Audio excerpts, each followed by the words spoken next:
எண் 23 சிவகுரு எம்.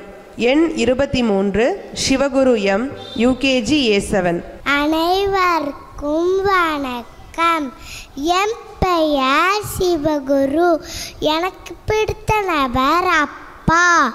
அப்பா என்றால் முதலில் எனக்கு ஞாபகம் வருவது அவரின் சிரிப்பு.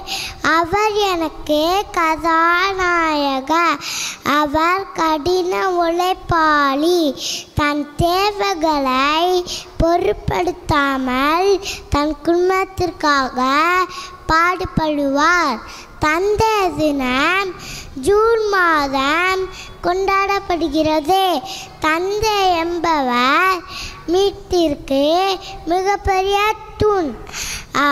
அப்பா எனக்கு நல்ல வழிகாட்டியாக திகழ்கிறார். அவர் யாகத்துக்கு ஈடு இல்லை. அவர் அப்பா எனக்கு பிடித்த நபராக திகழ்கிறார். நன்றி, வணக்கம். நன்றி சிவகுரு.